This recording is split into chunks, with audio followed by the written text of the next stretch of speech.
From Tata Salt to Tata Tea, and from Tata Steel to software, the world has witnessed the success story of India's very own Tata Sons.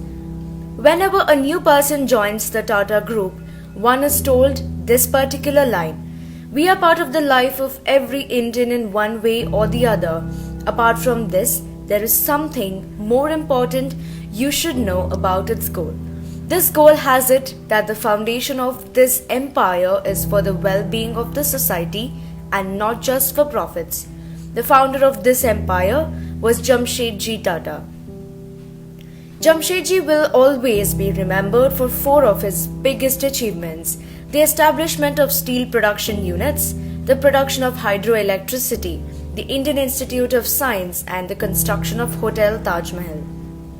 On 1st January 1877, Queen Victoria was declared Queen of India and Jamshedji established Express Mill in Nagpur in her name. After the initial troubles in 1881, the Empress made a profit of 16%, which was a big deal at that time. In a short time, it became one of the largest mills in Central Province. Initially, there was nothing called a professional culture that was being followed in various companies. Non-attendance of workers in factories ranged between 10% to 20%. Jamshedji had set up a provident fund, accident insurance scheme, and pension fund for all employees. For the first time, the mill got ventilation that put an end to humid conditions. Some of these reforms were implemented in India before the enactment of the Factories Act in England.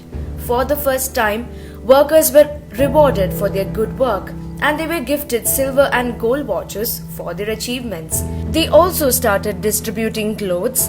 Toiletries and dispensaries were arranged for the labourers. Funds were given to managers for training. Jamshedji was the first ever industrialist to arrange accommodation for his workers.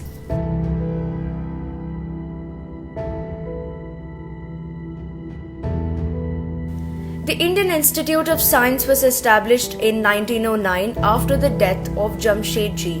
This dream project began in 1896 only when he realized that there are neither high-level universities nor any research centers in India.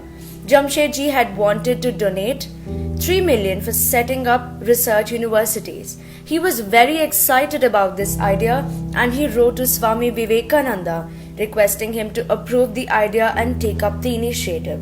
But Vivekananda passed away in 1902. Later his disciple Nivedita became a supporter of Jamshedji's effort.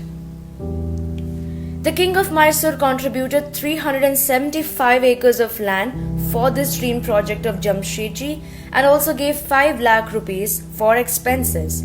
Also, the Mysore king assured to contribute 50,000 rupees every month.